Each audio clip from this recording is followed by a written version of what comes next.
Hey everybody, this is Joe here, one of the pastors at Active Church, and we're so stoked that you are joining us for Connection Group. We're going to be going out for the next 4 weeks in this beautiful series that we call 4-letter words. We're going to be talking through 4-letter words that are in the Bible that are influential and powerful. Today's word is obey, and I want to introduce you to two of my best friends, some awesome people in our church, Josh and Mike.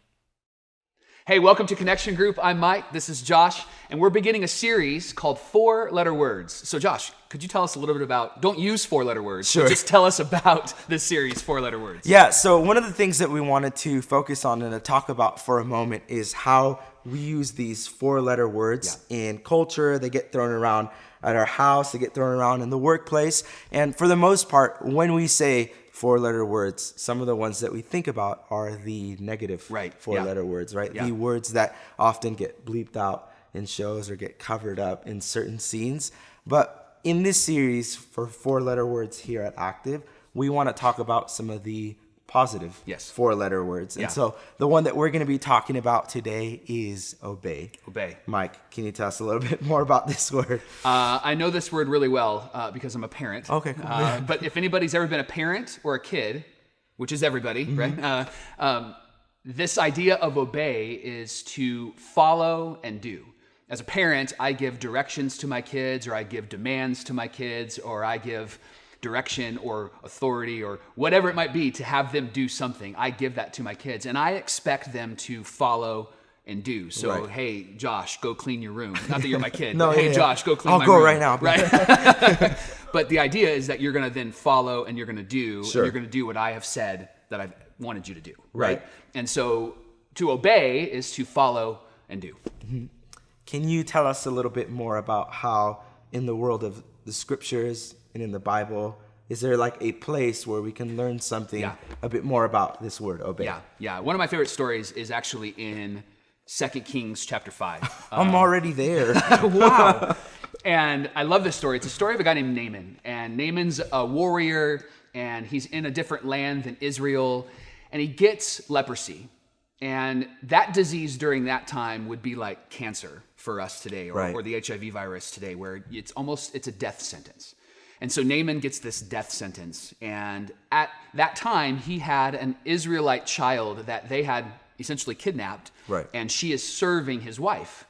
And she mentions, just kind of in passing, hey, if you went to Israel to talk to this prophet, maybe something could take place. So he gathers his entourage, he gets all the money he can, and he goes to see the prophet Elisha. And when he shows up, Elisha doesn't even come down to see him. And Naaman is like the president or like the man in charge and somebody pretty special. Elisha just stays. And Elisha's up playing video games, watching Netflix or something. And so he sends his servant down to go and see Naaman. And Naaman's upset about that, but the servant says, here's what I want you to do. Elisha said, go dip in the Jordan River. Now, the Jordan River is not a clean river. It's a disgusting river. And he isn't really thrilled about that, but decides to go and do it anyway. And all the way there, he's complaining, like, I don't want to do this. I'm not up for this. It'd be like going to Lake Paris for some of you instead of like Lake Tahoe, right? And so he goes there. He dips down once. Nothing happens. Dip down twice. Hot Cheeto bag stuck on him. yeah, what is happening here? He goes down about 6 times, and he's about ready to give up. But Elisha had communicated, hey, dip 7 times. And so Naaman's servant says, do one more. He asked you to do 7 times. You've already done 6. Absolutely. So he does. And the scriptures say that he comes up out of the water, and the Hebrew language that's used to describe his skin would be the same language we would use to describe the skin of a newborn baby. It's completely new. And so he's overwhelmed by this. He gathers all of his jewels and all of his treasures, and he goes back to find Elisha and asks Elisha to receive this gift.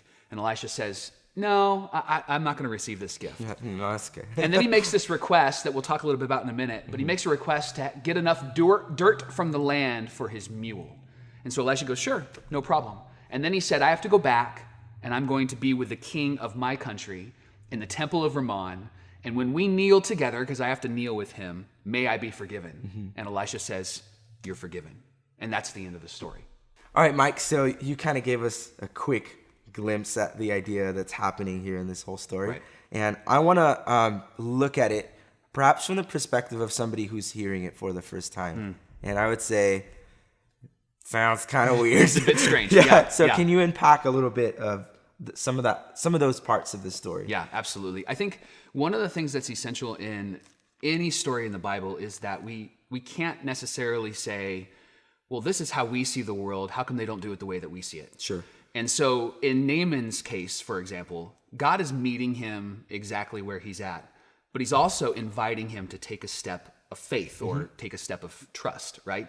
And so he could, snap his fingers, or he could heal him with a word. Right. In our culture, it would be like, oh, I'm going to go to the city of hope if I have cancer. And Right. that would be logical for us. It would be odd if somebody came to us and we said, hey, why don't you go roll around in the mud? Sure. And then you're healed. But the idea during the time of Naaman and in the times that we see in the Bible is that God is addressing them in their context and Right. in their culture. So what might seem odd to us really wasn't very odd to them. Although Naaman wasn't thrilled that he had to do this. Right. But he wasn't thrilled, and that's the important part of this story. He wasn't thrilled because it was a dirty river. It wasn't the clean, pristine river. It was more about his status and his standing in the culture Right. than it was about the act that he actually had to participate in. There's a couple more things to talk about in terms of obedience and what is happening in this story. Do you think you can say a little bit more about those? Yeah. Then you mentioned this part about Naaman picking up some dirt. Yes. And taking it with him later. Yeah. So can you say a little bit more about that? Absolutely. What's important to see in this story is a couple of things. The gods of the time, and there were multiple gods, they worshiped many gods, they were connected to a particular piece of land. So there was the god of this city and the god of that city. So when Naaman gets this disease, he immediately recognizes that the god of his city can't heal him. And so he has to go and figure out, what do I do about this disease? Also during that time, if you were a sinful person, it would reflect in your physical brokenness. It would reflect in some sort of disease in you. And so that meant that you were bad and that you needed to be kicked out of the community. But for him, he's a warrior. He's the king of the army. Right. And so he's looked at in this great status, this great, awesome guy. And so he has to deal with this in a quick way, but almost in a discreet way. And so then he's told by this servant girl, hey, why don't you go to Israel? Because there's a prophet there of the God of the world, the God of the Israelites. And so he goes there with all sorts of gifts, doesn't get to hand his gifts off, is just told to dip in the Jordan River, Sure. and then dips 7 times. He's going with the perspective of transactions. Yes. Right? Like if I give something to Yep. God, then God will do something in return. Absolutely. Which is the way that things work during that time. And Sure. you see it at the end of the story. He actually goes to Elisha and says, hey, Elisha, here's all of these riches. Thank you for healing me. Right. And I love Elisha's response. He goes, may I never take a reward that God has done. Like, may I never take Sure. that on me. I want to honor God. And then that interesting request where he goes, okay, time out. Naaman says, could I then just take enough dirt for my mule? Sure, like, hey, if it's cool with you. Yeah. Which, what a weird, Yeah, that's what I'm saying. what a weird thing. If I could just make the story weirder. Yeah. Do you mind if I grab some dirt? Right. And so the idea, back to what I said originally and earlier, is gods were connected to the lands. And so as soon as you cross the border into the next city, it's a brand new god or goddess. And so Naaman recognizes that there's something powerful about this God. He healed me and washed me clean, and I'm made new. And I want to make sure that I honor this God from this day forward. So he gets it, but he doesn't fully get it, because he says to Elisha, can I have some dirt? In other words, what he's saying is I want to take this God with me Right. and into this next city. And Elisha kind of goes, sure. Go for it. Right? Which is a great posture for anybody who believes in God to have. Right. He doesn't try to clarify, no, you don't have to. He says, Sure. That's what I wanted to bring out. It seems like Elisha is willing to be gracious, Yes. and to accommodate, Yes. right? And knows that it's almost like God will meet Naaman where he's at, right? Absolutely. So that if in this phase of his life, what he needs is to pick up some dirt and Yep. take it to different Yep. worship contexts, Elisha's like, God is willing to do that with you. Absolutely. And he does make a request. He says, I have to go into the temple of Ramon, which was the god of his city, with my king, and my king will bow down, and I'm supposed to bow down with him. So the idea is that if I take this dirt, I will drop a little in the temple. I'll put my knee on that. So as he worships the god of Ramon, I'll worship the God of Israel, or Yahweh. And then he asks, hey, would I be forgiven if I have to kneel at some point and I don't have enough dirt?